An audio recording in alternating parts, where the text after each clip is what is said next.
Enggaklah kita melihat anak kita sejuk ketika anak kita ke masjid, dia enggak perlu disuruh-suruh. Allahu Akbar, Allahu Akbar. Azan dikumandangkan di masjid, langsung enggak perlu suruh, dia ambil wudu, ambil sarung, ambil peci. Sejuk enggak?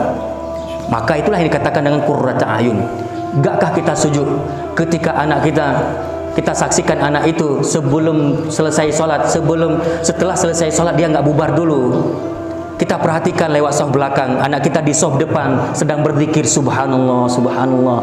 Kemudian dia menendahkan tangan, mengangkat tangan, Rabbighfirli wa liwalidayya. Enggaklah kita sejuk melihat anak seperti itu?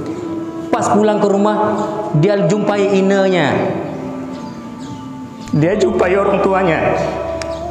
Dia tanya dulu orang tuanya, "Ma, apa kabar mama?" Bukan dia dulu yang dia pikirkan. Pulang dari masjid ke rumah, dia tanya, "Mak, lagi ngapain? Lagi nyuci ya?" "Mak, nggak usah nyuci, biar adik yang nyuci. Mama istirahat." Gak kesejuk kita lihat anak seperti itu. Itulah qurrata ayun. Anak yang ketika kita pandang sejuk hati, bukan malah membuat hati ini panas. Panas ketika kita saksikan anak yang narkoba di rumah, dibawa teman-teman yang bukan mahram di ruang tamu. Itu anak yang ketika kita pandang adalah anak yang membuat bukan sejuk hati, panas hati dan mata kita. Pada guru kita Ustaz Sayyidi Ambia, marhaban Ustaz, kaifa halukum? Bi khair walhamdulillah. Alhamdulillah Ustaz.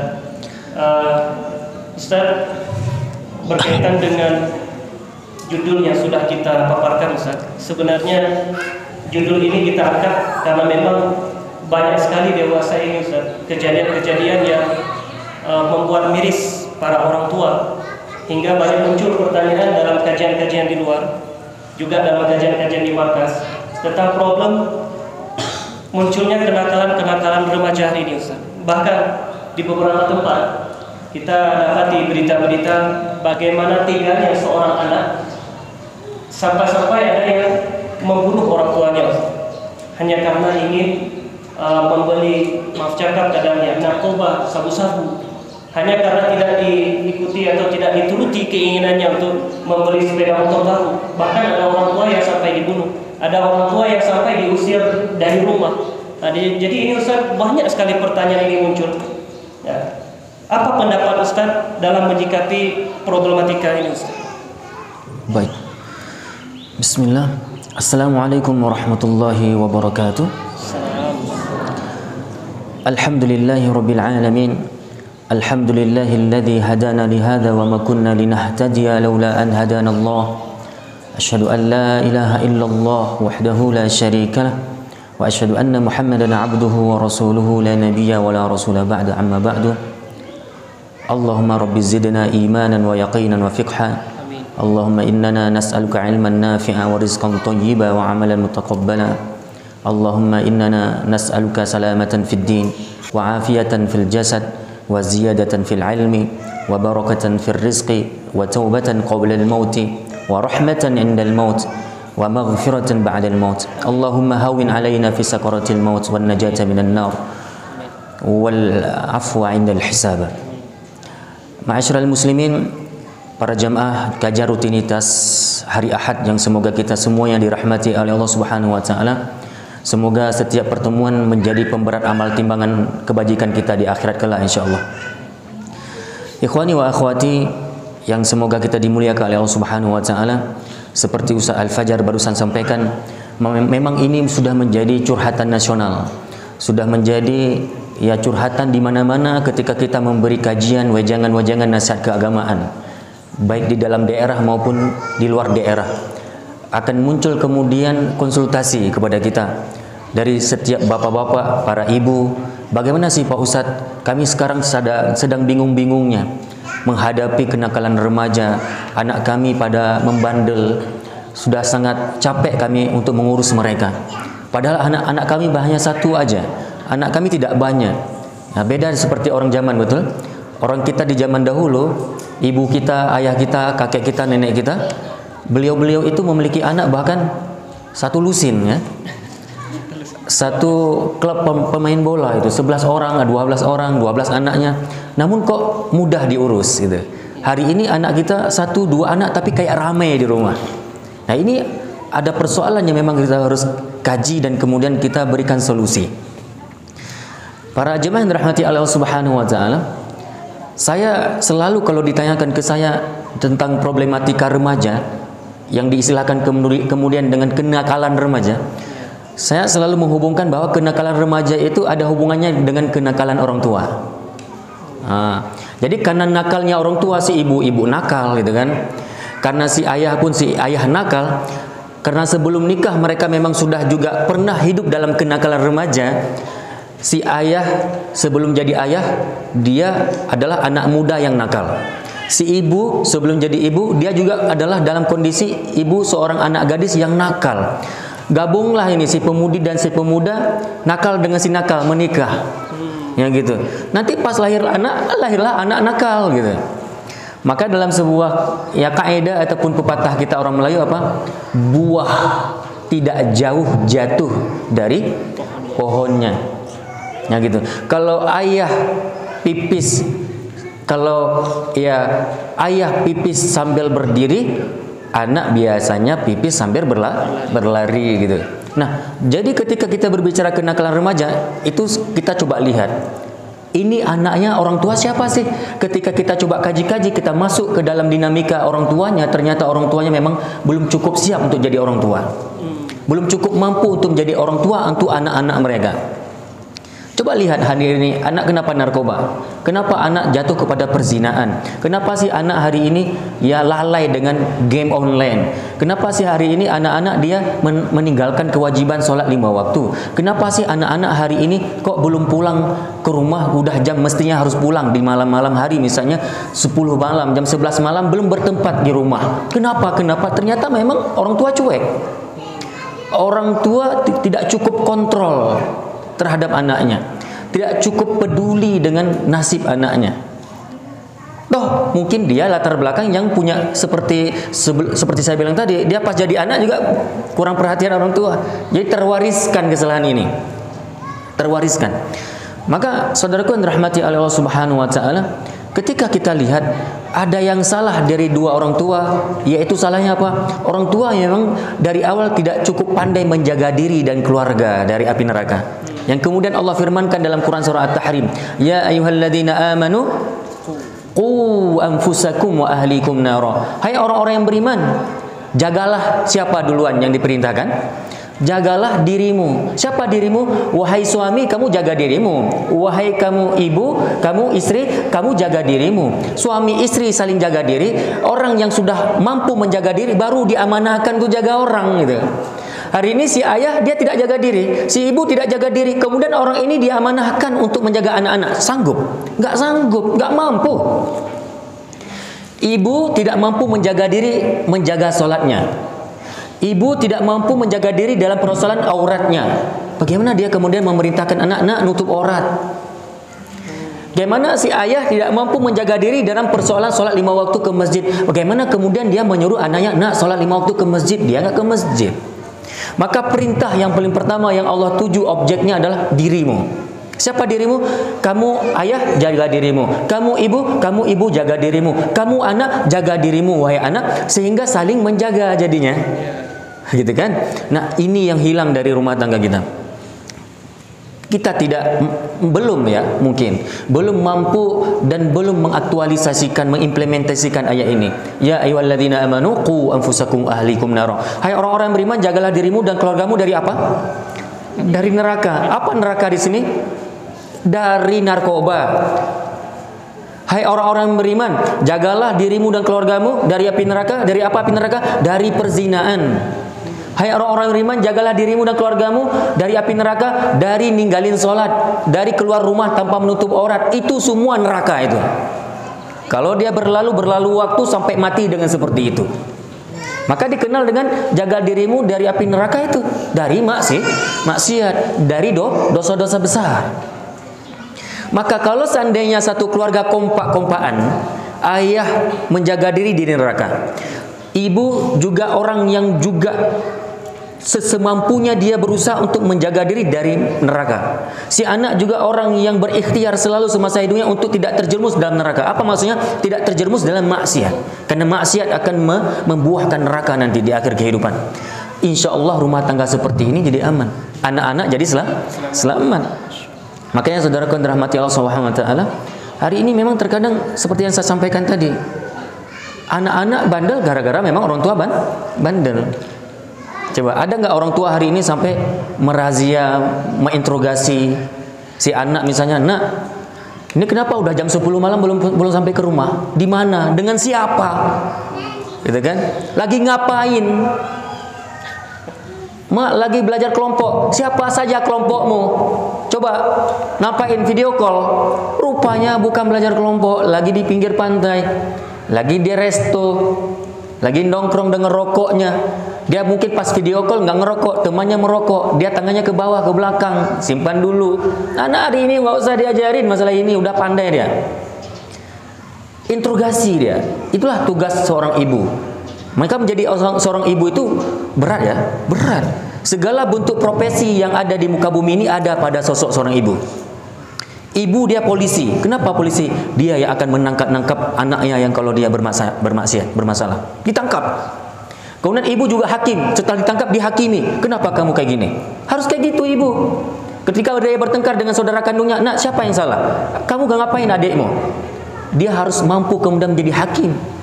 Ibu juga adalah tentara yang menjaga keamanan rumah tangga dari rong-rongan para pelakor mungkin, para pebinor. Nah, itu kan.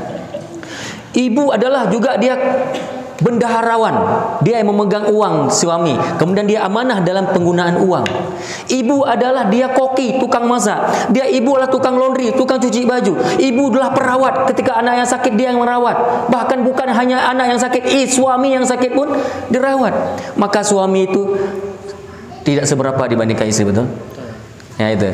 Maka coba bayangkan si ibu, dia bekerja dari terbit fajar sampai terbenam mata suami.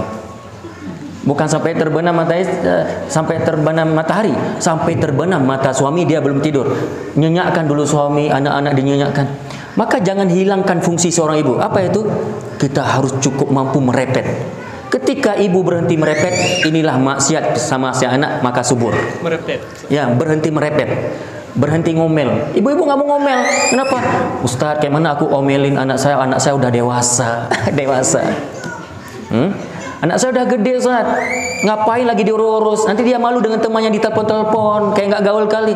Model ibu seperti inilah yang memang merusak anak sebenarnya. Ya bukan sayang anak. Maka saudaraku yang dirahmati Allah Subhanahu wa taala, saya kayak berat terkadang kalau ini pertanyaan ditanyakan ke saya, kemudian saya langsung menjawab persoalan problematika anak ke anak itu sendiri. Harus kita hubungkan dulu kepada kedua orang tuanya. Ya ini Ustaz Al-Fajar. Iya. Jadi ibu ini Ustaz harus bisa semua Ustaz ya? Harus bisa semua. Seperti istilahnya ada ungkapan ibu adalah sekolah. Ibu sekolah. Ada banyak mata pelajaran. Ada banyak mata pelajaran. Ibu madrasatul ula fil bait. Ibu adalah guru dan sekolah pertama bagi anak-anak, lil aulad. Al-um madrasatul ula lil aulad. Jadi yang nama ibu adalah kepala sekolah juga. Dia kepala PAUD kalau masih anaknya PAUD. Kalau udah gede nanti dia harus jadi guru SD. Kalau udah umur SMP dia harus menjadi guru untuk anak umurnya yang sedang SMP. Kalau dia udah gede dia harus menjadi guru untuk jadi guru untuk anak yang sudah mahasiswa. Jangan disuruh orang. Guru yang di sekolah, Ustaz Al-Fajar, guru SD yang di sekolah, guru anak untuk kita yang ada di kampus bahkan, mereka itu bukan penanggung jawab utama untuk pendidikan anak. Ini harus kita garis bawahi ibu-ibu. Bapak-bapak, jangan sampai kita orang tua, Pak Ustaz, Bu, cikgu, ini anak aku serahkan ke cikgu supaya anakku jadi baik. Jadi kenapa udah bertahun-tahun sudah seperti ini masih diminta-minta, dituntut-tuntut? Padahal anak kita sendiri yang satu dua yang kita lahirkan dari rahim yang sama, dua anak nggak sanggup urus. Ini anak kita 2, anak orang itu 4, anak orang sana 5, anak orang sana 10. Diserahkan ke satu nama yang bersama guru, bukan anak sendiri, anak orang yang berkumpul, yang bermacam-macam watak, latar belakang dan sebagainya. Kemudian kita orang tua, "Nak, kenapa anakku guru, wahai cikgu, wahai bu, wahai Pak Ustaz, kenapa anakku belum soleh sampai hari ini? Kenapa anakku masih bandel?" Kita tuntut-tuntut. Ingat loh bahwa ibu guru itu, bapak guru, ustadz itu dia sedang membantu. pendidikan anak kita, bukan penanggung jawab utama. Dia yang kita mintai, tolong bantuin saya untuk supaya anak soleh. Yang namanya membantu ada batasannya. Coba. Maka saudaraku yang dirahmati Allah Subhanahu wa taala, jadi ibu nggak sembarangan. Dan ini kegagalan ibu hari ini. Ibu jadi ibu kagetan. Ibu-ibu tiba-tiba udah jadi ibu ya. Ibu tiba-tiba, ibu pura-pura itu. Nah, makanya ini yang terjadi hari ini, yang kemudian ketika kita tidak menjadi ibu yang semestinya, tidak menjadi ibu bagaikan sosok seorang guru, sebagai hakim, sebagai tentara, sebagai perawat, sebagai dan sebagai tadi, maka lahirlah anak-anak yang lemah. Ya itu. Tapi insya Allah ibu-ibu yang hadir ini, insya Allah ibu-ibu yang luar biasa, insya Allah. Amin. Mudah-mudahan berhasil kita untuk mendidik anak-anak kunci surga ibu-ibu ya. Amin ya rabbal alamin. Jadi Ustaz berbicara masalah ibu-ibu tadi sebagai sekolah, terus bagaimana dengan bapak-bapak? Bahwa Ya, ini betul. dalam pandangan Islam untuk pendidikan karakter anak di posisi apa? Betul. Ibu guru untuk anak-anak. Kepala sekolahnya bapak. Bapak wajib bertanggung jawab penuh untuk pendidikan, bukan hanya bahkan anak.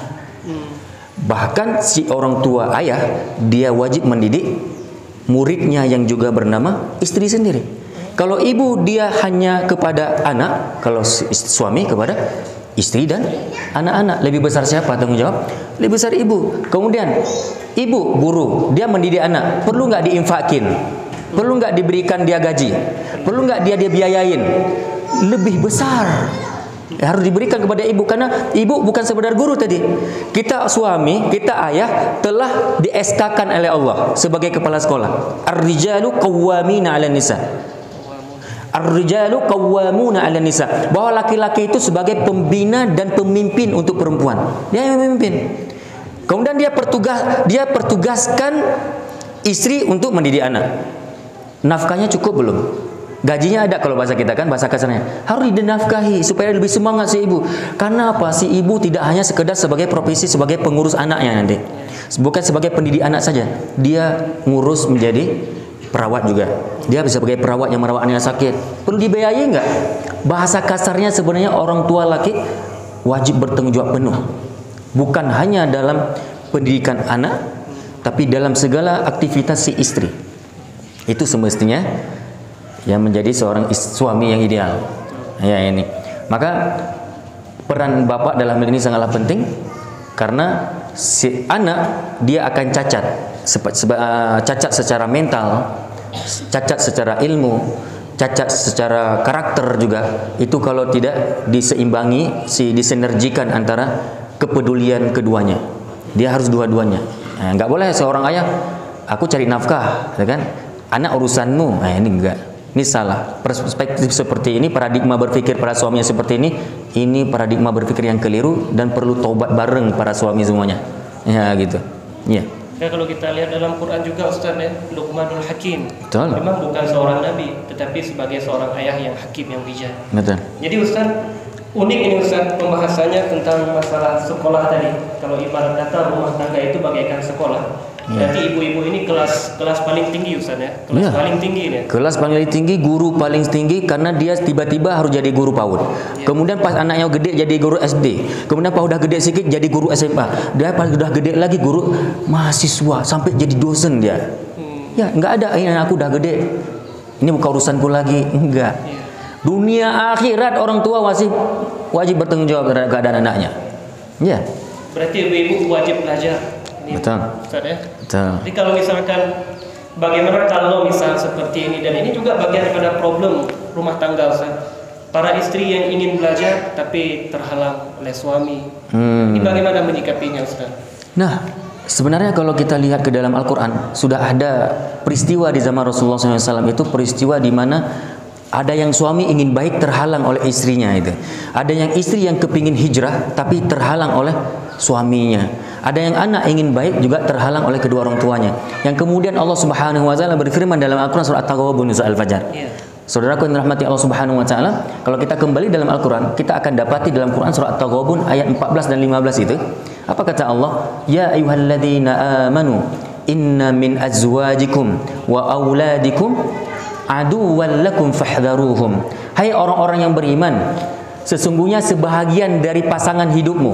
Di sini walaupun kita lihat terjemah mungkin di antara istri-istrimu, kan gitu.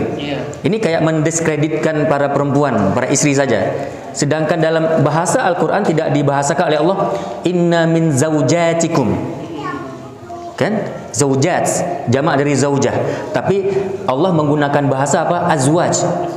Pasangan, berarti bisa istri, bisa suami. Hai orang-orang yang beriman, inna min azwajikum wa auladikum, sesungguhnya sebahagian dari pasangan hidupmu, baik suami atau istri dan anak-anakmu, itu bisa menjadi musuh bagimu, aduwwan lakum. Apa yang menjadi penjelasan dari aduwwul lakum di sini? Aduwwul lakum, musuh bagimu. Kenapa anak bisa jadi musuh? Kenapa dikatakan dalam ayat ini suami terkadang bisa tampil jadi musuh untuk istri? Istri juga bisa kadang-kadang bisa tiba-tiba jadi musuh untuk suaminya. Ternyata yang dikatakan istri atau pasangan, ayat suami juga dan anak-anak bisa jadi musuh bagimu. Maksud musuh apa? Jadi penghalang untuk berbuat baikmu. Itu kalau kita baca tafsir mana saja. Nanti boleh kita baca tafsir Ibnu Katsir misalnya, dalam tafsir Ibnu At-Tabari misalnya, dalam tafsir Al-Qurtubi dan tafsir mana saja kita akan dapati pemahaman ini. Ternyata yang dimaksud dengan bahwa anak dan ayah atau ibu bisa jadi musuh satu sama yang lain karena apa? Karena si ayah atau suami terkadang bisa menjadi penghalang untuk berbuat baik, untuk berbuat baik si istri. Ketika istri ingin kajian misalnya tadi, dia ingin menimba ilmu karena dia merasa memang kurang ilmu. Toh dia nggak pernah mendapatkan wejangan, nasihat, didikan itu dari suami yang semestinya itu tanggung jawab suami. Nah, ketika suami nggak memberikan pendidikan istri, nah kemudian dia berinisiatif sang istri untuk menuntut ilmu di luar rumah, dilarang-larang. Berarti di sini adalah musuh bagimu. Suami itu musuh bagimu. Si istri ada yang hari ini sudah ikut kajian keagamaan 1-2 bulan, nampak kemudian biasanya orang-orang yang sudah aktif dalam kajian agama yang nampak proses berubahnya adalah proses berpakaian. Sudah mulai yang kemarin nggak berjilbab sudah berjilbab. Jilbabnya walaupun jilbab Paris. 1 bulan kemudian udah ganti jilbab Paris menjadi jilbab yang agak-agak sedikit melebar. Kan gitu kan? Nah, kemudian ada yang malah di antara para suami yang dia itu belum cukup siap melihat istri-istrinya yang berpenampilan soleha seperti itu, muslimah seperti itu. Sehingga apa? Dia malah mengatakan, "Ya, ngapain baju gede-gede kayak gini? Kamu lagi tipes ya? Kamu janganlah kayak emak-emak," katanya. "Kamu masih gadis, masih muda maksudnya." Kan? Nah, ada yang terkadang memang si suami menjadi penghalang berbuat baik si istri. Nah, inilah yang dikatakan kemudian aduwwal lakum, musuh bagimu. Nah, atau sebaliknya, ada suami yang ingin soleh. Suami sudah mulai meninggalkan pekerjaan yang berbau haram, gak didukung oleh si istri. Dia kepingin meninggalkan satu profesi yang itu adalah profesi yang diharamkan oleh Allah misalnya. Dia mungkin musisi misalnya ini. Dia mungkin musisi, seperti saya juga dulu. Kemudian taubat, alhamdulillah saya didukung gitu kan. Tapi kalau ada istri nggak mendukung, suami ingin taubat dari ya pemain musik, suami ingin tobat dari profesi yang ada di dalamnya transaksi ribawi misalnya, dia tinggalkan. Istri, janganlah bang, ini berarti istri musuh bagimu. Ada suami yang ingin dia aktif dalam kajian keagamaan, bang, ngaji aja. Emangnya sih ngaji itu bisa menghasilkan uang nggak? Ada nggak model-model istri seperti ini? Ada. Nggak usah ngaji, kerja aja. Ngapain ngaji, besok ngaji lagi, kemudian ngaji, cari nafkah. Bukan nggak cari nafkah, orang ngaji malah orang paham tentang nafkah. Orang kalau udah ngaji bahkan dia ingin mencari nafkah yang halal. Itu fungsi ngaji. Nah, kata kita istri, jangan ngaji bang, kita ada pesta keluarga ini, kan? Kita kalau semua masa kamu untuk keluarga saya nggak pernah peduli, kalau untuk keluargamu udah melebar coba. Nggak, ini istri musuh bagimu, aduwwal lakum. Atau juga anak, anak bisa jadi musuh bagi kita. Bagaimana maksudnya itu? Demi anak, kan ada itu. Anak yang minta ini minta itu, ma HP, ma motor, ma ini. Udah, habis kita beliin motor, bukan malah tertib hidupnya. Yang semestinya dia harus cepat pulang dengan motornya, malah lebih cepat yang pulang yang anak yang nggak punya motor ke rumah. Ada nggak model anak kayak gitu? Alhamdulillah anak soleh, nggak punya motor, nggak punya HP, mudah dihubungi. Gak berkeliaran, lebih cepat sampai ke rumah waktu pulang sekolah. Ini anak maunya kalau udah motor lebih cepat, dia sampai ke rumah udah ada motor. Dia malah jam sekolah pulangnya jam 2 malam baru sampai ke rumah. Ini anak musuh bagimu. Ya ini, anak yang narkoba, anak yang musuh bagi kita. Anak yang tidak sholat 5 waktu, anak yang menjadi musuh bagi kita. Anak yang ketika kita ajak dia untuk menutup aurat keluar rumah, dia masih juga gengsi, malu dengan pakaian muslimahnya. Ini bisa jadi anak musuh bagimu. Intinya apa? Tafsiran umum dari ayat bahwa inna min azwajikum wa auladikum aduwwan lakum. Sesungguhnya bahwasanya istri, suami atau anak-anak bisa jadi musuh bagimu. Makna musuh bagimu apa? Bisa menjadi penghalang untuk berbuat baik bagimu. Anak suami istri yang menjadi penghalang berbuat baik, inilah anak musuh, inilah suami musuh, ini istri musuh bagimu. Maka hati-hati, fahdharuhum. Berhati-hatilah. Bagaimana bentuk kehati-hatian kita? Maka jaga dia. Khawatir, maksud hati-hati siapa? Kamu perlu khawatiri.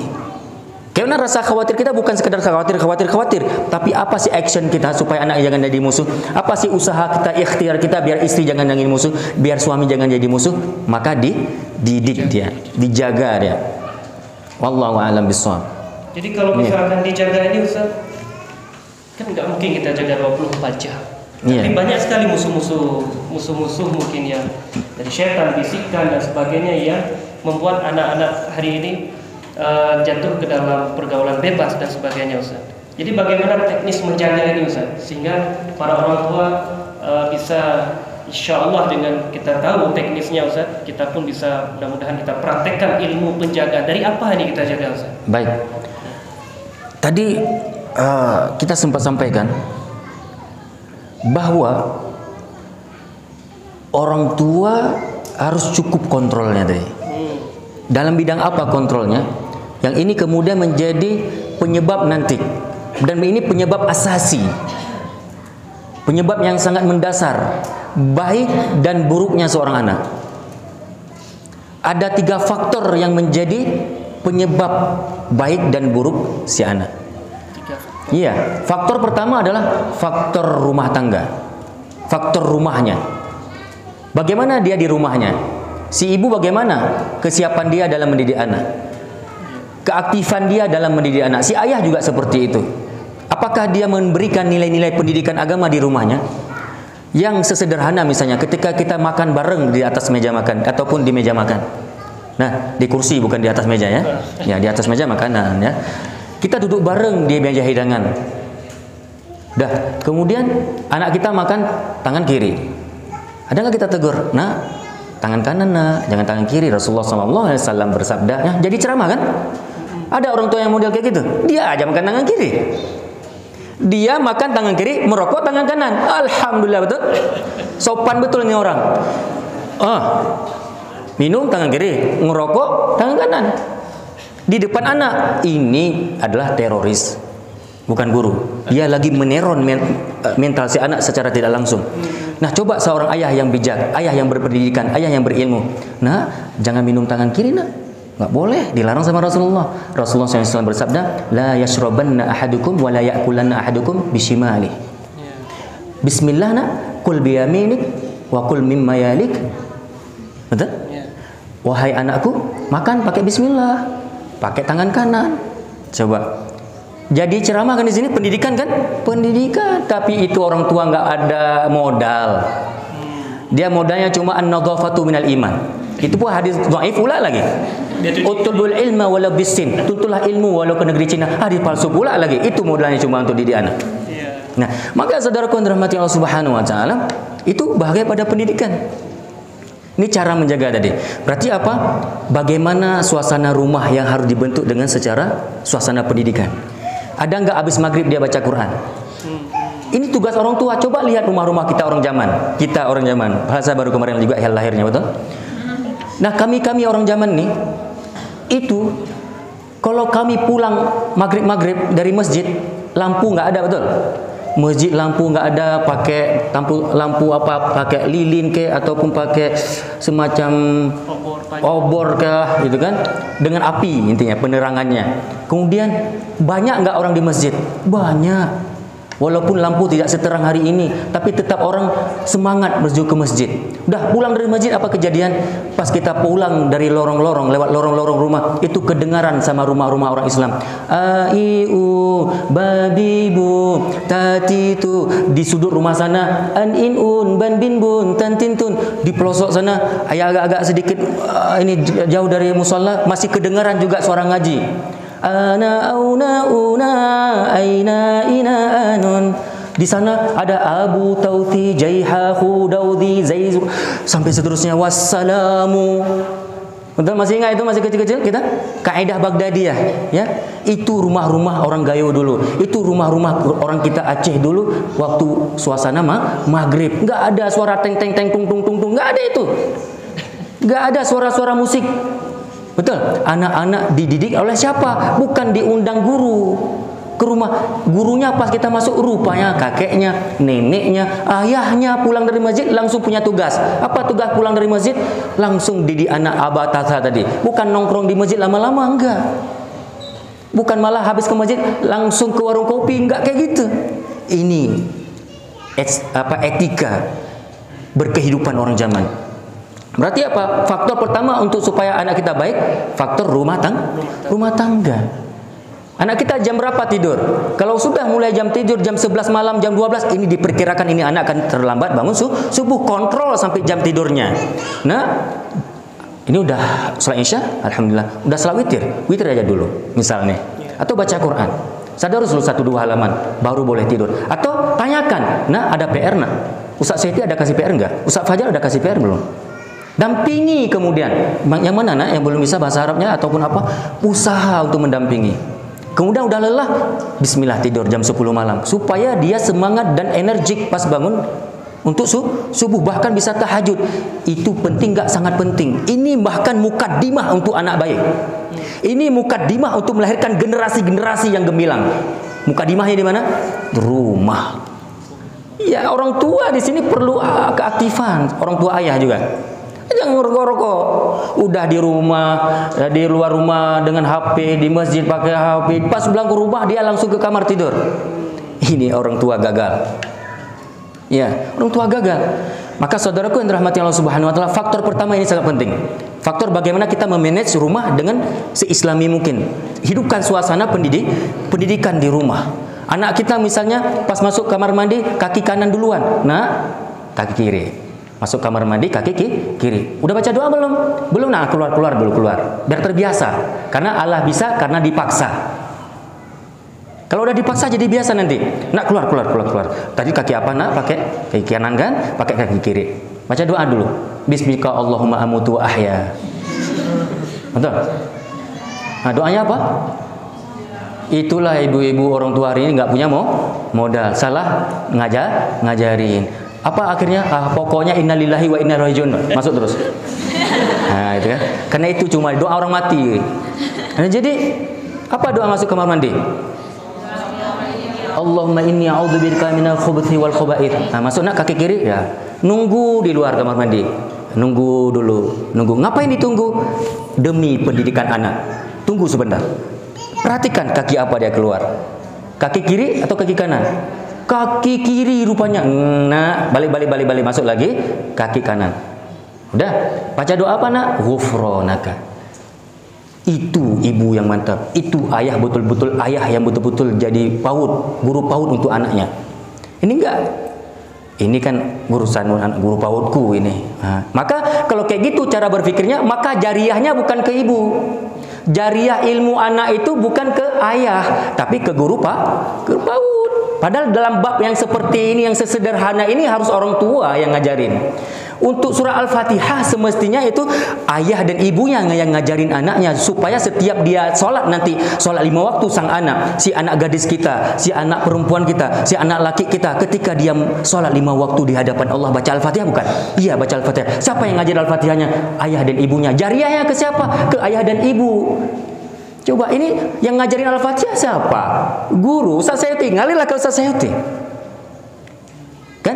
Begitu ruginya kita jadi seorang ibu. Toh Al-Fatihah ya bukan kita yang ngajarin. Doa-doa harian bukan orang tua yang ngajarin tapi guru TK. Nah, makanya saudaraku yang dirahmati Allah Subhanahu wa taala, harus siap dulu kita menjadi orang tua, siap menjadi ibu yang baik, siap menjadi orang tua yang baik. Bagaimana supaya kita mampu mewujudkan apa yang saya sampaikan? Belajar dulu si ayah, belajar juga dulu si ibu. Kalau nggak belajar mau ngajar apa? Oke. Nah, kemudian faktor selanjutnya Ustaz Al-Fajar dan para jamaah yang dirahmati Allah Subhanahu wa taala. Setelah faktor pertama lah faktor rumah untuk supaya melahirkan generasi yang bagus, baik gitu ya. Faktor kedua lah faktor pendidikan sekolah. Orang tua harus cukup pandai memilih sekolah mana apa untuk si anak ini. Jangan asal-asal, karena terkadang ada anak sudah baik di rumahnya, tapi bisa rusak nanti pas ke sekolah. Jumpalah dia teman-teman yang tidak sependidikan rumah seperti rumah kita. Paham gak ini? Kita oke, siap tadi, udah mantap sangat dengan pendidikan orang tua kepada anak kita.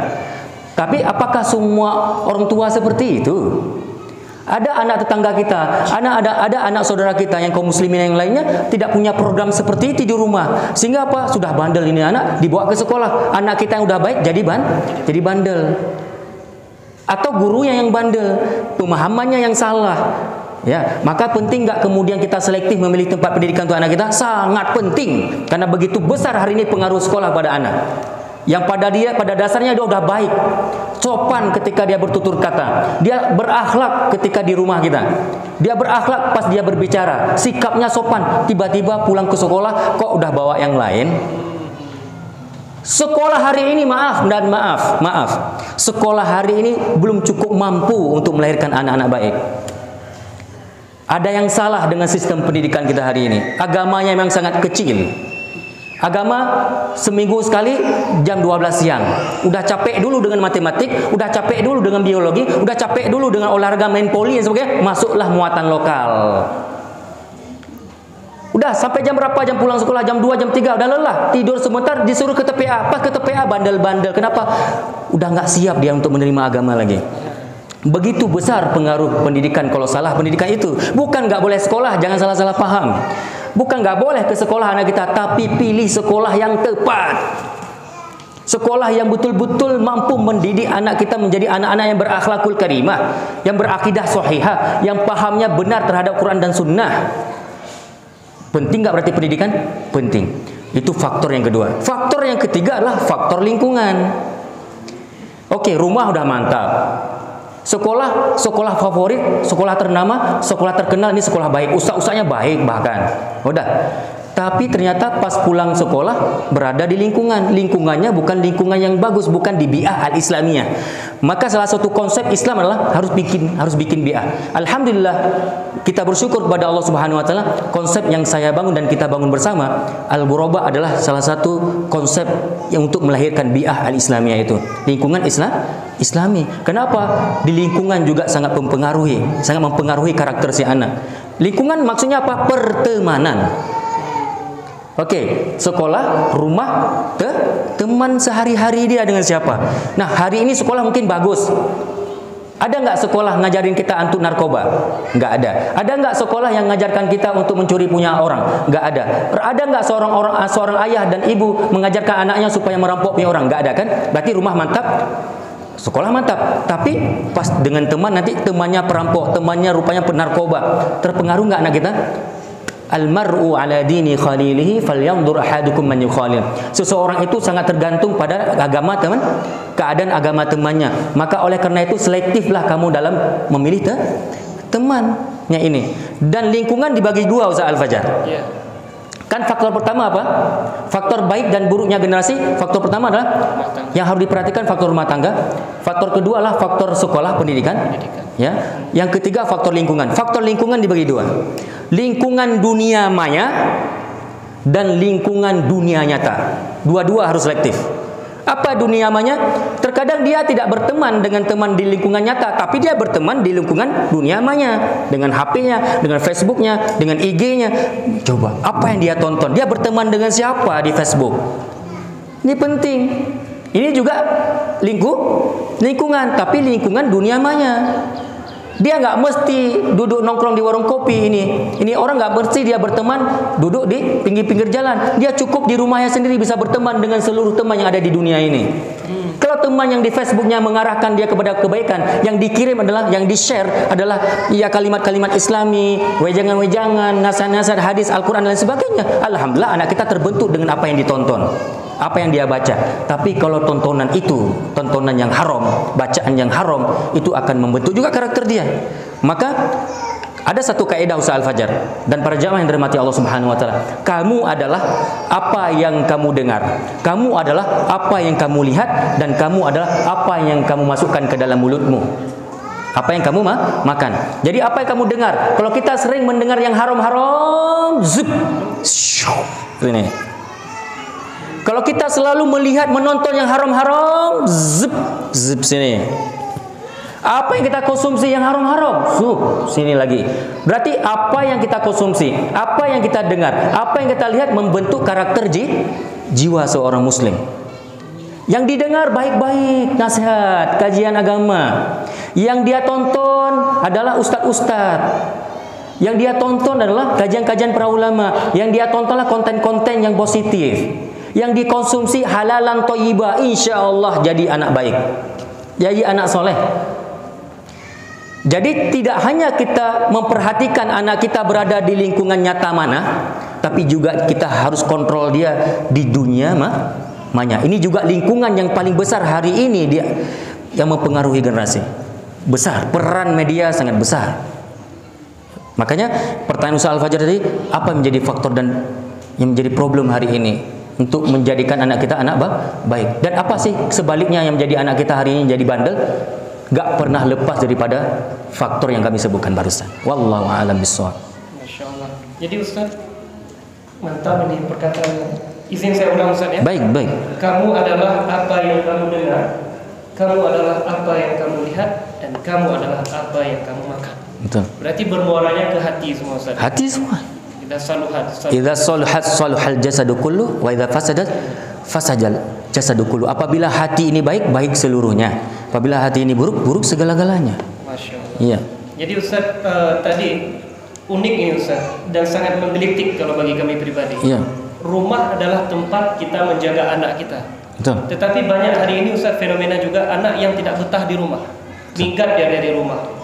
Boleh jadi karena orang tua yang terlalu overprotecting, betul, terlalu semangat dalam mengatur sehingga tidak mau tahu ini umur anak masih kecil, udah besar atau bagaimana. Jadi menangani ini bagaimana? Betul. Disinilah yang nanti perlu yang namanya pendidikan ibu, pendidikan ayah. Dan ini kapan semestinya didapatkan pendidikan ini? Sebelum nikah semestinya. Ini adalah kajian-kajian ya pranikah, sehingga nanti pas nikah dia sudah dalam kesiapan gitu. Hari ini kita persiapan. Nah, persiapan apa yang kita maksud hari ini? Untuk orang hari ini yang dikatakan persiapan pernikahan apa? Selalu bersifat materi. Selalu yang dikatakan persiapan pernikahan tertuju kepada persoalan-persoalan yang bersifat materialistis. Padahal yang dikatakan persiapan pernikahan adalah mental juga. Kemudian ilmu apa? Bukan ilmu pernikahan, ijab kabul, bukan itu yang dipelajari. Ilmu setelah pernikahan pula. Bagaimana nanti ketika mendidik istri, bagaimana mendidik anak, si ibu bagaimana kalau hamil, bagaimana nanti dia waktu melahirkan, bagaimana nanti kalau dia membesarkan anaknya, itu semua ada. Nah, makanya saudaraku yang dirahmati Allah Subhanahu wa taala, kita harus cukup pandai kemudian mempelajari umur biologis si anak. Dengan salah-salah. Jangan diperlakukan anak yang masih kecil, kita bagaikan memperlakukannya anak sudah dewasa. Jangan juga udah dewasa kita perlakukan sebaliknya kayak anak kecil. Nah, itu butuh, seorang ibu butuh itu. Nah, maka coba kita perhatikan Ustaz Al-Fajar. Ini rahasia langit. Ini coba pendidikan Allah kepada Nabi kita dan Nabi kepada umatnya. Kapan disuruh ajarkan anak kita sholat? Umur 7 tahun. Ada apa di angka 7? Kenapa enggak 20? Ajarkan sholat. Ada bahkan di masjid-masjid kita orang Islam, kalau kita masuk masjid masih pembahasannya toharoh. Masuk masjid sana masih bab sholat. Umur yang hadir kajian kakek-kakek. Berarti belum tuntas akan bab sholat coba. Padahal harus dituntaskan lewat rekomendasi Rasulullah. Kamu harus ajarkan anakmu di umur 7 tahun. Kenapa 7 tahun? Dia baru pandai berbicara. Dia otaknya lagi cerdas-cerdasnya. Otaknya lagi gemilang-gemilangnya. Kalau kita hafalkan dia ayat-ayat, kalau kita hafalkan dia doa-doa, cepat ngafalnya, cepat fasihnya. Itu coba. Itu fungsi ngajarin di umur 7 tahun. Ini umurnya diajarin sholat di umur 15. Udah masuk yang tadi dulu tuh. Si anak udah kenyang dengan nasi 2 piring, kemudian nak makan nak ubi enak nih nak. Mau dimakannya lagi ubi?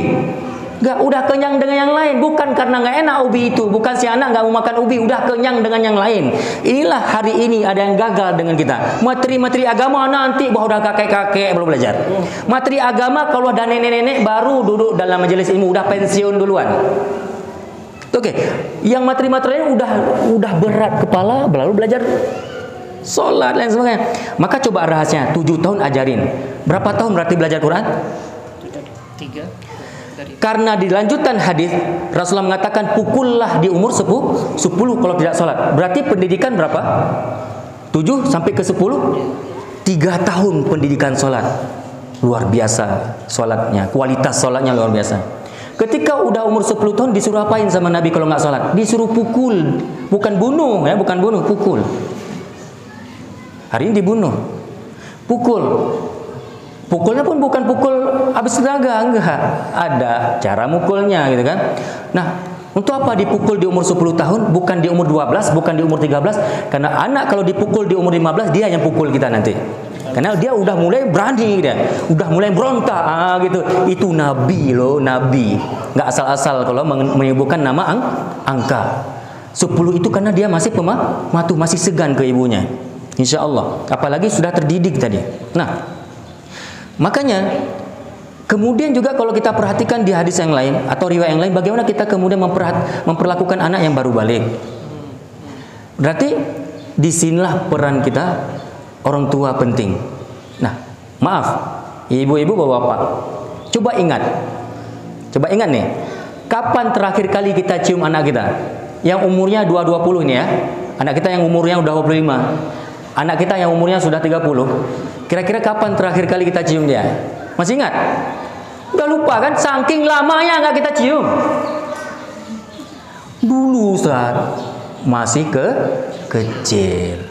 Ternyata di ciuman orang tua ke anak, di kening, di dahi, itu adalah reaksi yang luar biasa ke jiwa seorang anak. Ya, pendidikan tuh. Hari nggak dicium, dia pulang tak kapan si ayah. Oke, dia di warung kopi nongkrong berjam-jam. Kemudian dengan temannya luar biasa. Udah pulang ke rumah jam 10 malam. Pas pulang marah-marah. Coba, gitu. Dia nggak paham. Anaknya lagi lelah, anaknya istrinya juga seperti itu. Ada nggak orang tua begitu? Itu ada. Makanya apa? Ada salah sikap di orang tua yang dia kurang cukup pandai tadi menyikapi umur biologis manusia. Coba kalau si anak umur 17 dikerasin, dia nggak mau pulang ke rumah. Dia lebih memilih untuk tinggal di rumah temannya. Kenapa? Kita cuma memberi dogma atau bukan dogma tapi instruksional sifatnya selalu. Cup. Tapi kita tidak mau tahu dengan keadaan si anak. Rupanya dia belum makan, mungkin dia punya masalah di rumah sekolahnya. Harus diketahui dulu dia ada masalah apa, dia mungkin sakit perut, kan? Dampingi dia. Nah, salah satu pendampingan yang paling bagus bagi orang tua apa? Supaya membentuk emosional dengan si anak, boncengi, sering-sering boncengi dia. Boncengi dia. Di mana diposisikan dia? Jangan di belakang, didudukkan di depan. Umurnya kalau umur 7, 8, 6 tahun, 6, 7, 8, 9, 10, duduk di depan yang di belakang. Sambil kita ruqyah dia. A'udzubillahi minasyaitonirrajim. Al-Fatihahkan kepalanya. Sambil di depan, berikan dia nilai-nilai pendidikan. Nah, itu apa nak? Masjid. Yuk kita berhenti dulu ke masjid. Ajak ke pasar tapi singgah di masjid. Kalau diajak langsung ke masjid kadang-kadang anak nggak mau. Oke. Ini hafalkan Al-Fatihah, hafalkan juz ammanya mungkin.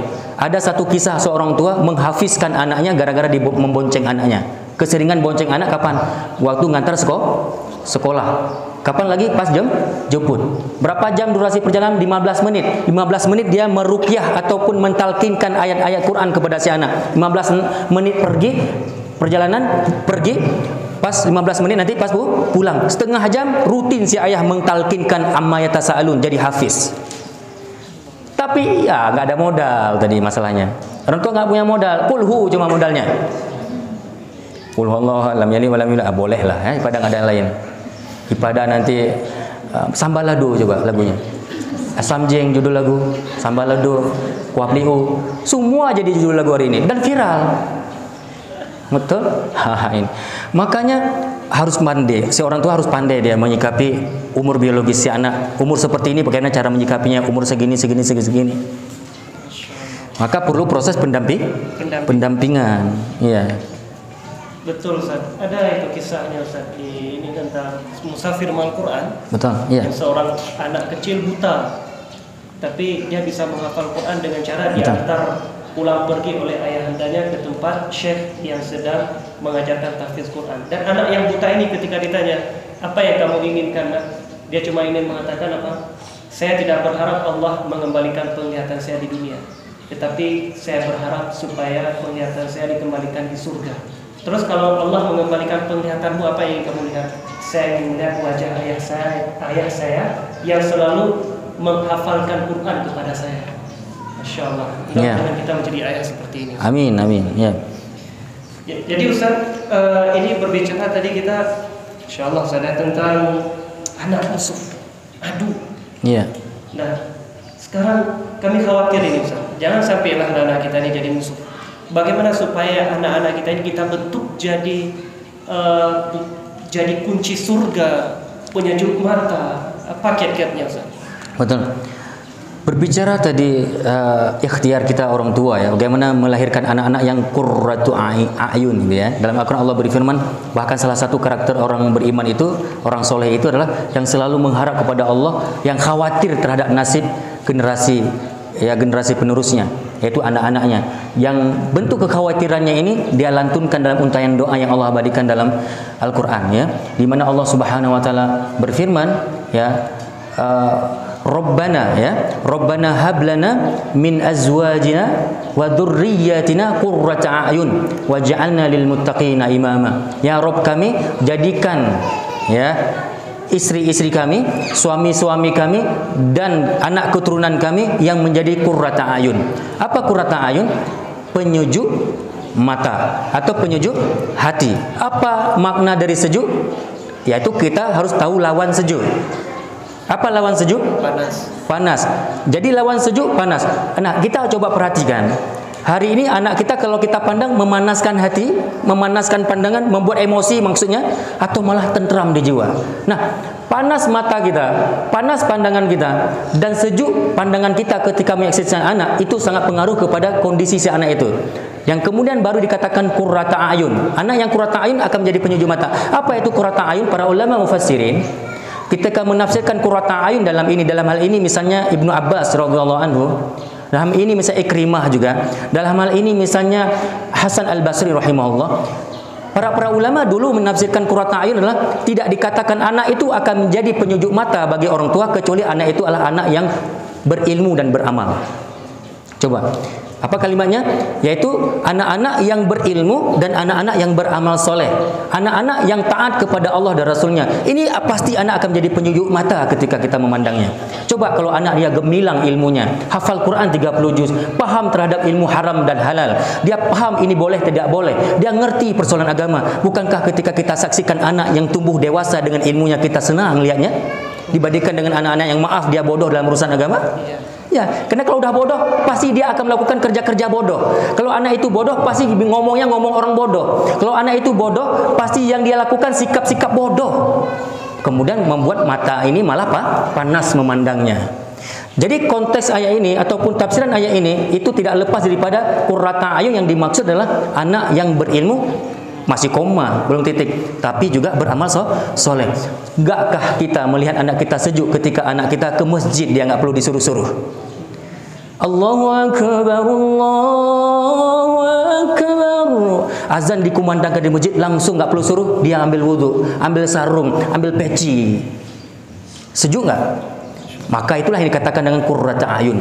Gakkah kita sejuk ketika anak kita saksikan anak itu sebelum selesai sholat, setelah selesai sholat dia nggak bubar dulu. Kita perhatikan lewat soft belakang, anak kita di soft depan sedang berzikir subhanallah, subhanallah. Kemudian dia menendahkan tangan, mengangkat tangan, Rabbighfirli wali walidayya. Enggakah kita sejuk melihat anak seperti itu? Pas pulang ke rumah, dia jumpai inenya, dia jumpai orang tuanya. Dia tanya dulu orang tua anak, "Ma, apa kabar mama?" Bukan dia dulu yang dia pikirkan. pulang dari masjid ke rumah, dia tanya, "Mak, lagi ngapain?" "Lagi nyuci ya." "Mak, nggak usah nyuci, biar adik yang nyuci. Mama istirahat." Gak kesejuk kita lihat anak seperti itu. Itulah qurratu ayun.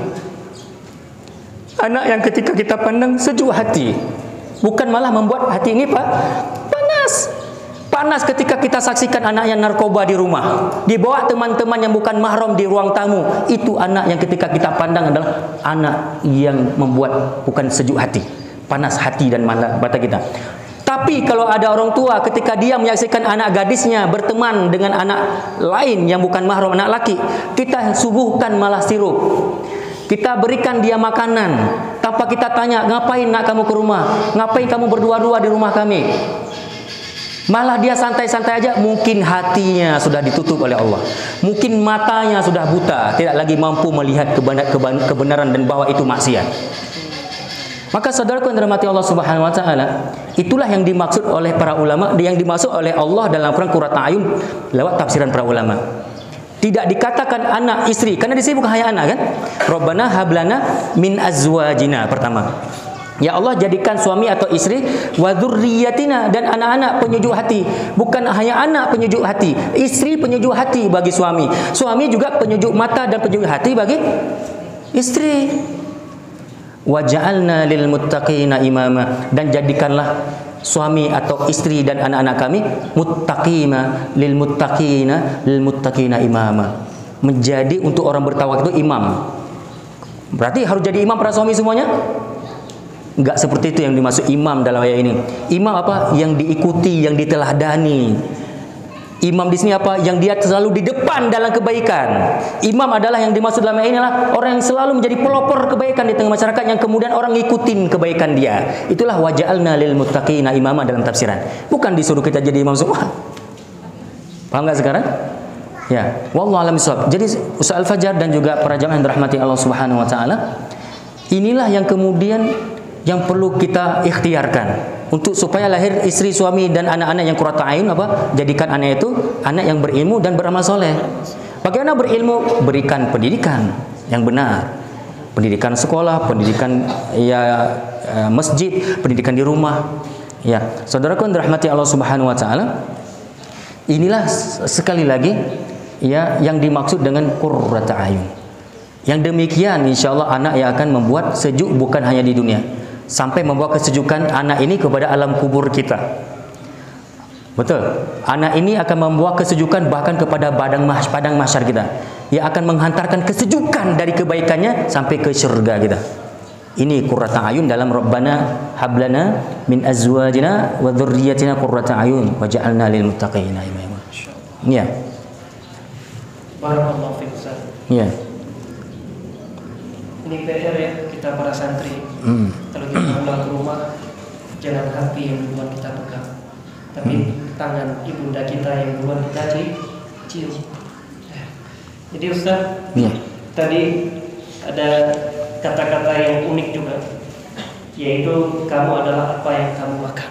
Iya betul. Nanti makanan ini bisa membentuk karakter pribadi anak. Iya. Jadi bagaimana Ustaz nafkah bisa berdampak kepada karakter pribadi anak itu sendiri? Benar sangat. Jadi memang Islam sangat perhatian dalam bab yang namanya makanan, ya. Karena nanti apa akan sangat mempengaruhi kepada jiwa seorang manusia, seorang insan. Jadi apa yang kita berikan kepada sang anak, apa yang kita berikan kepada diri kita sendiri, apa yang kita berikan kepada sang istri, itu sangat pengaruhi kepada karakter si anak atau seorang manusia. Nah, makanya dalam Al-Quran Ustaz Al-Fajar, kalau kita buka dalam Al-Quran surah Al-Baqarah ayat 168 itu, apa Allah firmankan? Ya ayuhan nas, wahai manusia, kulu mimma fil ardi halalan thayyiba. Makanlah apa saja yang ada di muka bumi ini, tapi ingat, tidak liar-liar gitu saja. Kulu mimma fil ardi halalan thayyiba. Makanlah yang halal dan yang baik. Halal dari apa? Halal sumbernya halal, dan jenisnya halal dan juga baik. Wala tattabi'u khutuwati syaitan, dan janganlah kalian mengikuti langkah-langkah syaitan dalam bab makanan. Maksudnya, apa langkah-langkah syaitan dalam bab makanan? Ketika kamu mendapatkannya dengan cara yang haram ataupun jenis yang kamu konsumsi itu memang haram. Jangan, karena itu semua adalah langkah-langkah setan yang akan membuat kamu jadi setan. Ini pengaruh nanti. Maka saudaraku, dari ayat ini kita simpulkan apa? Bisa kita ambil pelajaran bahwa seorang ayah, seorang ibu, atau dia seorang anak yang keseringan dia berikan nafkah, yang dia mendapatkan nafkah dari orang tuanya dari yang haram, itu anak itu bisa kesetanan. Apa makna kesetanan? Sulit dalam beribadah, mudah diganggu untuk bermaksiat, dan mudah untuk dilarang dan dibosankan dalam urusan-urusan yang baik-baik. Ini akibat dari makanan. Maka dari itu Allah sandingkan coba perintah dan juga larangan dalam satu yang sama. Perintah untuk mengkonsumsi yang halal dan baik, dan larangan untuk tidak mengikuti setan. Apa hubungannya makanan dan minuman yang halal dan baik dengan jangan mengikuti setan? Karena seluruh apa yang dikonsumsi selain dari yang halal dan yang baik, semua itulah langkah-langkah setan yang membuat nanti dia melangkah akan lebih dekat dengan karakter setan. Innahu lakum aduwwum mubin, dan setan itu harus paham kita bahwa dia musuh yang nyata bagi kita.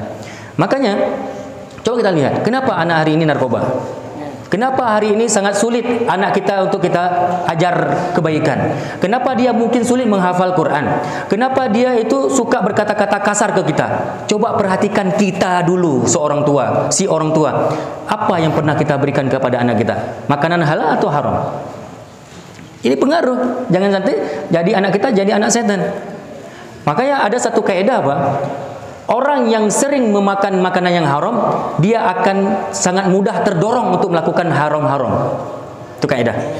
Orang yang sering mengkonsumsi yang haram, dia nanti secara pribadi, si insan ini, si manusia ini, dia akan mudah melakukan yang diharamkan oleh Allah. Karena dari dasarnya memang sudah haram. Kalau sudah tubuhnya haram, setan senang. Dan kalau sudah setan menguasai tubuhnya, jiwanya, setan akan mudah kemudian untuk menjerumuskan dia ke yang haram. Itu maksudnya. Maka saudaraku yang dirahmati Allah Subhanahu wa taala, perkara nafkah, perkara harta, perkara makanan yang kita konsumsi itu adalah perkara yang tidak sepele dalam Islam. Itu perkara yang sangat perlu diperhatikan. Rasulullah SAW bersabda, la yadkhul jannah.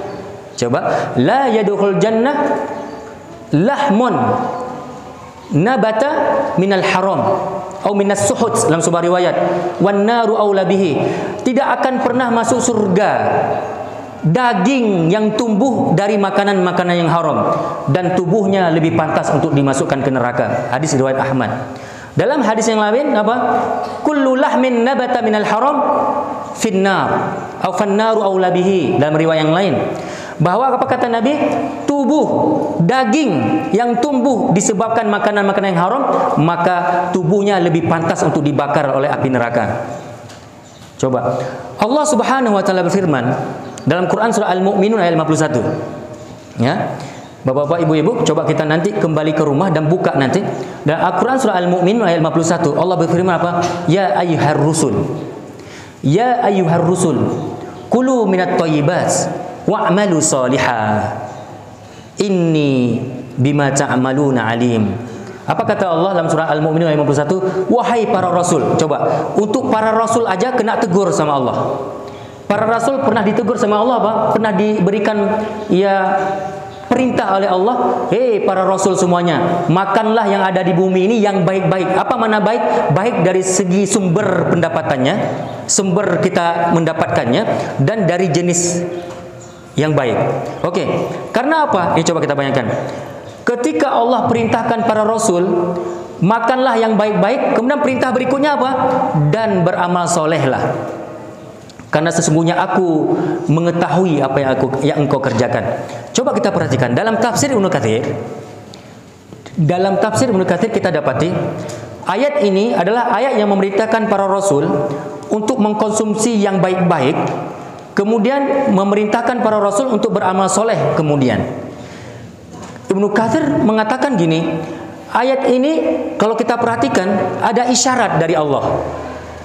Di mana isyaratnya adalah ketika Allah mengawinkan perintah untuk makan yang baik, kemudian diperintahkan untuk beramal soleh. Dikawinkan, ada isyarat apa? Bahwa seseorang tidak akan bisa bersemangat untuk beramal soleh. Seseorang akan mudah nanti beramal soleh kalau dia sering mengkonsumsi yang halal-halal. Sebaliknya kata Ibnu Katsir itu, isyarat dari ayat ini, kalau ada seseorang yang dia sering mengkonsumsi yang haram, dia akan berakibat kepada malasnya beribadah. Ini surah Al-Mu'minun ayat 51.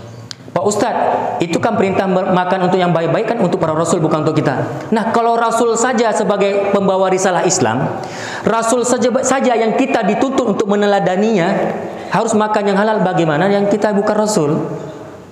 Itu logikanya, itu kan? Karena apa? Al-khitabu lil wahid walakin al-maqsud lil am. Dalam ilmu tafsir kaidahnya apa? Memang Allah sedang mengangkat ayat ini tentang satu orang, tapi maksudnya untuk seluruhnya. Itu kaidah tafsir. Saudaraku, berarti apa yang bisa kita ambil pelajaran dari ini dan juga apa yang disampaikan Ibnu Katsir dalam menafsirkan ayat ini? Pengaruh nggak berarti makanan dengan ketaatan kita kepada Allah? Pengaruh sangat.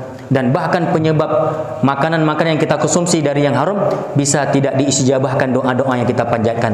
Walaupun kita memanjatkan doa itu di waktu-waktu mustajabah, di tempat-tempat mustajabah, di Masjidil Haram, ya, di Masjidil Aqsa, di Masjidil Nabawi mungkin, atau di tempat-tempat suci yang lain. Kita pilih tempat-tempat untuk mustajabah doa. Kita pilih waktu-waktu untuk mustajabah doa. Tapi kenapa sih hari ini doa-doa kita kayak belum dikabulkan Allah? Coba perhatikan apa yang kita konsumsi. Mungkin masih dari yang haram. Karena dalam sebuah riwayat, orang yang mengkonsumsi makanan haram, pakaian yang digunakan juga atau yang dikenakan juga dari yang haram, itu bisa berefek kepada hijabnya doa, terhijab doa. Nah ini, maka penting nggak berarti masalah makanan? Penting. Ibu-ibu coba nanti evaluasi. Kita ini, kok nggak khusyuk-khusyuk waktu sholat? Kok kita nggak pandai-pandai sampai hari ini menghafal cuma Al-Qari'ah? Kok belum lancar-lancar sih sampai ke hari ini kita menghafal Al-Zalzalah? Ayat sependek idza jaa nasrullahi wal fath enggak kehafal. Qul ya al-kafirun masih kebalik-balik, enggak selesai-selesai, gitu kan? Kenapa kok bisa belum lancar-lancar? Coba perhatikan kita pernah mengkonsumsi apa dulu yang haram. Anak kita, kenapa anak kita bandel? Kenapa anak kita kalau kita bangunkan subuh dia terlambat bangunnya? Lama bangunnya, bahkan sampai kesiangan. Kenapa anak kita sampai terdorong sangat kalau untuk perbuatan haram, tapi untuk kebaikan kita ajak dia sulit? Mungkin dia sering kita kasih makanan haram. Saudaraku yang dirahmati Allah Subhanahu wa taala, jangan pernah sepele dengan makanan haram. Ini akan membentuk karakter si anak. Ya, dan dia mudah diganggu setan. Ya. Jadi Ustaz, memang kalau kita lihat kisah Nabi Adam pun yang halal di surga itu banyak, tapi yang menarik itu yang haram walaupun satu, Ustaz ya. Betul ya. Dan betul. Ini Ustaz kalau berkaitan dengan nafkah haram dan dalam karakter anak. Dan kalau kita kaitkan dengan ayat tadi Ustaz surah Al-Mu'minun, wa fi amwalihim haqqul lis-sa'ili wal mahrum. Yeah. Jadi ada hak memang dalam harta kita yang harus kita berikan kepada orang yang meminta ataupun tidak meminta. Nah, kalau orang yang tidak menunaikan hak orang lain dalam hartanya, ini masuk haram juga, Ustaz? Benar sangat. Ini pertanyaan yang sangat menarik. Saudaraku yang dirahmati Allah Subhanahu wa taala, ayo kita perhatikan. Kita terkadang tidak memberi nafkah kepada anak kita dari sumber yang haram. Kita nggak kasih dari hasil curian. Kita memang tidak memberi nafkah kepada anak kita dari hasil korupsi. Kita memang tidak memberi anak kita nafkah dari judi online mungkin, dari perjudian dan lain sebagainya. Tidak memang. Tapi ingat, ada yang tidak sadar dari kita kadang. Apa itu? Yaitu kita punya harta. Kemudian harta ini ternyata sudah sampai nisab. Baik itu dari pertanian, baik itulah dari simpanan, dari emas mungkin, dari jual beli. Bukankah kemudian kita ada kewajiban zakat? Ya, kalau memang sebelum sampai nisab atau haul, bukankah kita punya kewajiban juga, punya anjuran untuk berinfak walaupun bukan zakat? Iya kan? Nah, ternyata ada hak-hak haqqul lis-sa'ili wal mahrum, yaitu ada hak bagi orang yang meminta-minta ataupun bagi kaum muslim yang dia tidak mau minta karena untuk menjaga diri dari kewibawaan tadi. Tapi kita nggak sadar terhadap ini. Nah, harta yang semestinya sudah kewajiban berzakat, kita nggak keluarkan zakat. Harta itu malah kita gunakan untuk anak kita. Haram nggak? Haram kan? Haram. Semestinya harta itu harus menjadi hak orang miskin. Harta yang ada sama kita ini sudah menjadi sebahagiannya hak untuk fakir miskin, yatim piatu dan sebagainya. Namun karena kita menahan diri untuk tidak membayar zakat, Padahal harus keluarkan zakat dari hasil jual beli kita. Pertanian kita dari zakat biji-bijian. Kemudian harta simpanan kita, emas kita harus keluarkan zakat. Tapi ternyata enggak kita keluarkan zakat. Harta yang semestinya harus kita keluarkan zakat masih kita gunakan untuk pribadi kita, untuk anak-anak kita. Ini juga mungkin bisa menjadi penyebab anak kita kenapa hari ini bandel. Kenapa? Anak kita sedang tumbuh dan tubuhnya berkembang dari makanan yang haram. Dari mana haramnya? Ya, kita telah menahan hak yang semestinya, hak orang lain yang semestinya kita harus berikan, tapi kita malah alihkan ke anak kita. Malah kita alihkan ke anak kita, saudaraku. Ini kezoliman. Ini juga yang mungkin menyebabkan anak kita hari ini kenapa enggak taat-taat kepada Allah. Kenapa sulit ngafal Quran? Kenapa dia untuk maksiat dia mudah, untuk kebaikan malah dia susah? Coba perhatikan, mungkin kita jarang bersedekah. Mungkin kita tidak menunaikan kewajiban zakat sekali lagi. Maka penting sekali yang seperti ini kita perhatikan nih. Anak kita tumbuh dengan zakat orang. Anak kita maksud zakat orang apa? Harta milik orang yang belum kita berikan. Nah, ini naik haji juga. Kita umroh. Apa yang nggak pernah bayar zakat? Bayar zakat wajib nggak? Saudaraku, bayar zakat wajib nggak? Rukun Islam bahkan. Tapi umroh pulang balik. Zakat nggak pernah dia bayar yang sebagaimana itu kewajiban. Umroh sunnah atau wajib? Zakat wajib. Tapi dia nggak pernah mengeluarkan zakat kepada fakir miskin. Dia selalu berekreasi bahasanya. Bukan lagi ibadah, itu rekreasi. Wisata itu. Bukti apa? Masa dia ingin berpacu untuk mendapatkan amalan sunnah sampai ke tanah suci, ada yang wajib dia tinggalkan. Apa itu? Zakat. Ini yang mungkin kenapa anak kita hari ini bandel-bandel. Kenapa anak kita hari ini mungkin bermasalah.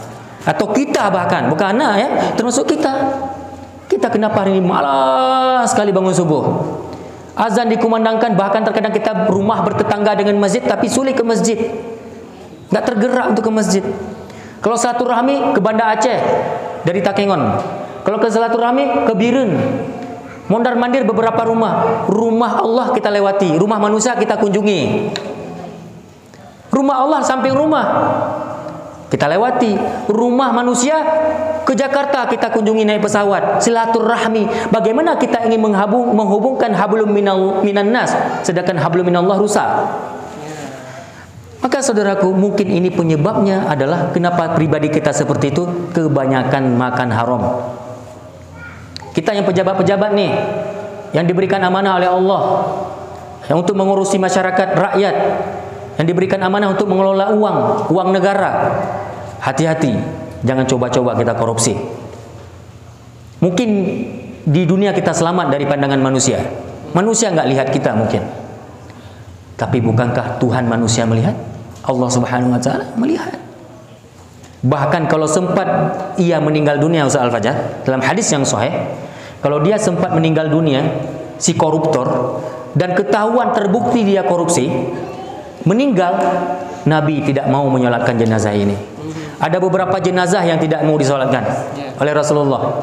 Bukan karena haram menyolatkannya, tapi karena rasa marahnya Nabi yang luar biasa kepada si jenazah. Siapa dia? Pertama, koruptor. Kalau mati terbukti korupsi, nggak disolatkan. Dan dia belum tobat pastinya.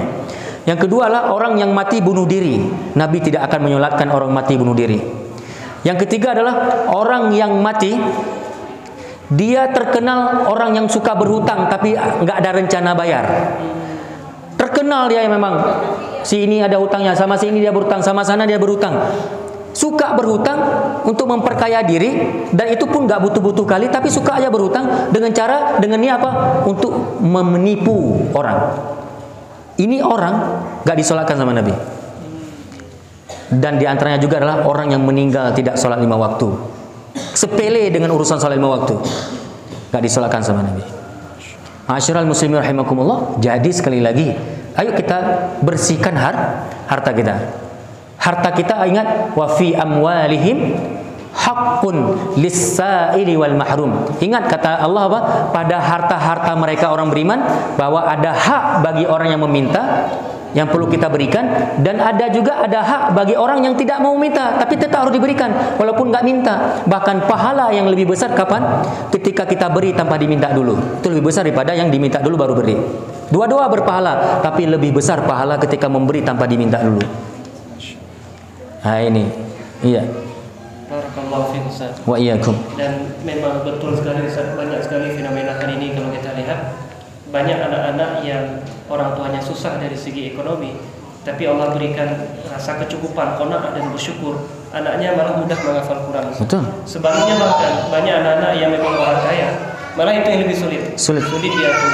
Betul. Halannya luar biasa.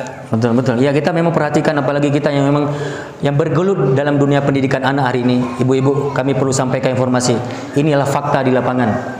Anak-anak yang kita lihat latar belakang orang tuanya pas-pasan, yang hidupnya dengan uang hasil kerja keras keringatnya itu, dia mungkin ngutip, bukan kopi punya sendiri, ngutip punya orang, tapi ikhlas dia tujuannya untuk mencari nafkah, menjadi mujahid pejuang nafkah, yang hidupnya pas-pasan, di rumahnya mungkin hanya sekedar sehari sekali makannya. Anaknya apa kita lihat soleh-soleh. Iya itu. Kenapa? Ingat Bu, jangan sepele Bu ya. Terkadang kita memang melihat ibu itu, si bapak ini berinfak 5.000. 5.000 kan? Ingat, dia 5.000 dari uang semuanya 10.000. Uang dia cuma 10.000, dia sedekah 5.000, berarti dia sedang menyedekahkan setengah hartanya. Kita yang uangnya miliaran di rekening 5.000, 10.000, 100.000 masih sedikit. Bandingan ini. Maka saudaraku, jangan, kadang-kadang kita jangan juga memandang sepele sedekah orang. Sedekah 5.000 ini dari hasil usaha berhari-hari. Ya, maka terkadang akan berefek kepada keberkahan si anak. Ya ini, ya itu betul soal Fajar. Memang kita lihat di lapangan itu anak-anak yang orang tuanya selektif dalam memberi konsumsi, ya, memberi nafkah kepada anak. Kemudian ya si orang tua yang betul-betul memperhatikan perkembangan si anak juga, bukan hanya dia, tapi si anak juga tidak dibiarkan untuk asal-asal dalam mengkonsumsi makanan, baik segi jenisnya dan sumber dia peroleh. Itu insya Allah anak itu jadi anak soleh. Maka kita lihat, maaf ini bukan berarti salah jadi ini ya pengusaha atau salah jadi pejabat, enggak. Tapi biasanya coba beda anak-anak orang miskin. Beda anak-anak yang dia adalah orang-orang pas-pasan ketika kita didik dengan anak-anak orang kaya, beda emang. Bukan salah jadi orang kaya, betul? Nggak salah. Tapi terkadang salahnya adalah kaya kita kurang sehat. Kayanya nggak sehat. Ya gitu ya. Itu yang berakibat buruk kepada keluarga. Masya Allah, barakallahu fiik.